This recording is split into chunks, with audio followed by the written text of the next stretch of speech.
What's good, my tribe? This is day 42 of the 90-day YouTube challenge.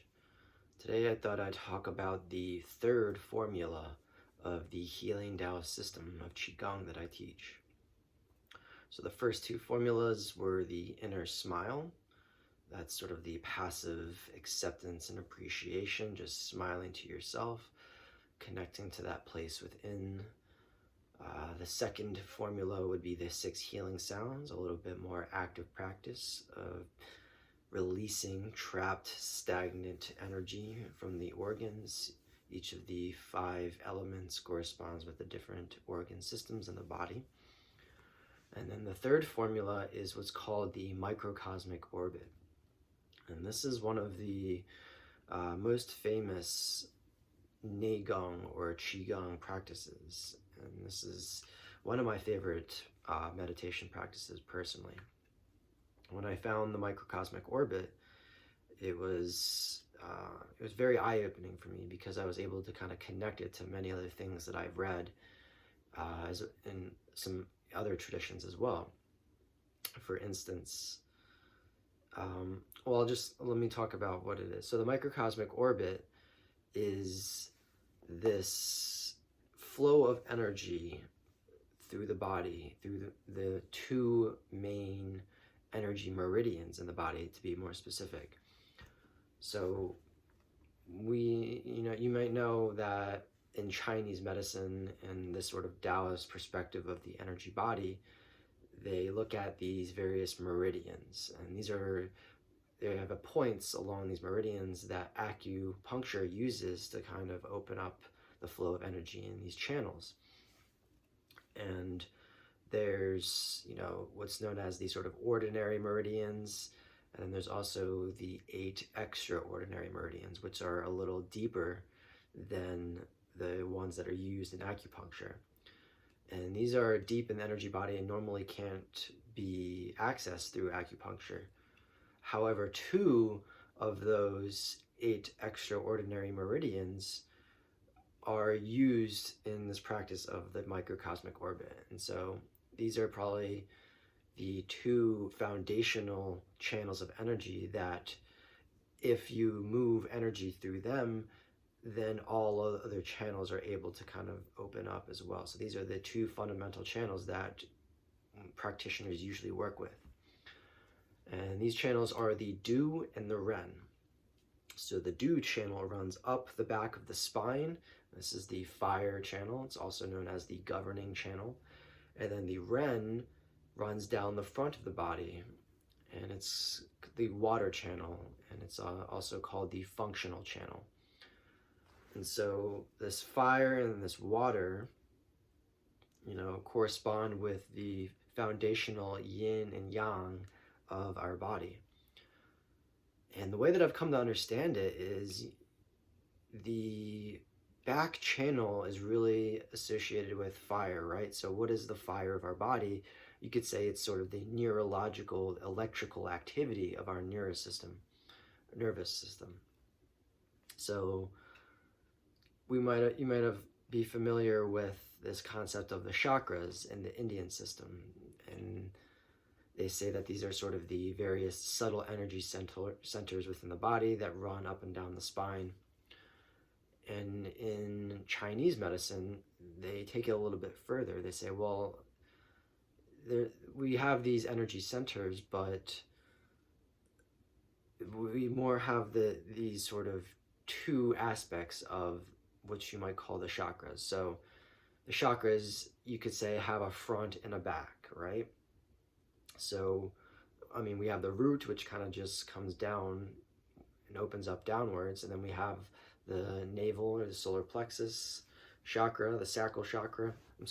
Sacral chakra first is at the level of the navel, and that has a front and a back. And then we move up to the solar plexus, that also has a front and a back. We have the heart, which also has a front and the back, throat, front and the back, third eye, front and the back, and then the crown is just opening up. So you could say that we have 5 of those 7 chakras have both a front and a back.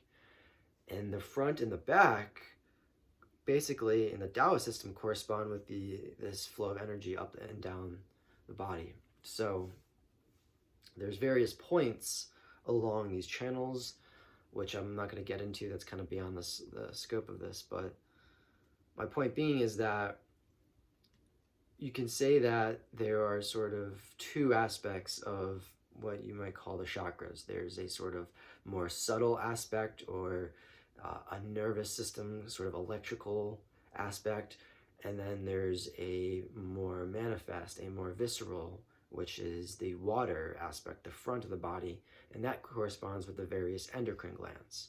So we have the fire in the back and then the water in the front, and that corresponds with the dew, the fire channel running up the back, and the ren running down the front. And the key that connects these two channels is the tip of the tongue. You want to press it up to the roof of the mouth, and this connects the fire channel with the water channel. If you hold the tongue to the roof of the mouth, you can rest it either just behind the front teeth. That's one position. You can bring it a little bit more back to the very top of your palate. There's a sort of little indentation at the top there. That would be another position. Or you can try to push it back as far as you can to the soft palate, and that's the water position. So these are three various positions that are also actually associated with another yogic bandha or technique that's called Kachari. So a lot of the yogic practices actually overlap with some of the Taoist practices as well. So the tongue lifts to the roof of the mouth. That connects these two energy circuits and allows the energy to start flowing through these two channels. And the practice of the microcosmic orbit is basically running your consciousness, your awareness, your energy through these channels consistently. And you can do it a number of different ways. You know, the most common or prominent way is running it up the back and down the front. That's fire leads water, up the fire channel, down the water channel. But you could also do it in reverse. You can go up the front and down the back. That would be water leads fire. And there's not much of a difference, according to my teacher, of which way, whatever the flow of energy happens to be doing, or whatever you feel called to do. I think traditionally up the back and down the front was a more masculine approach, and then up the front and down the back was a more feminine approach. I think I've also heard that up the front and down the back is also a little bit more receptive. It allows you to kind of enhance your intuition and your receptive abilities. But it doesn't matter really. It's just whatever, as long as you're opening up these two channels and getting energy to flow through them in this cyclical orbit. This is why it's called the microcosmic orbit. You're orbiting energy around the body. This is how you awaken the microcosmic orbit.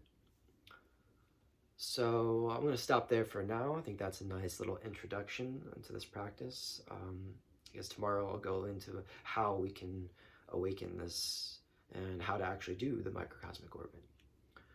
So I just wanted to thank you for joining me. Thank you for listening. I truly hope that you are well in your life.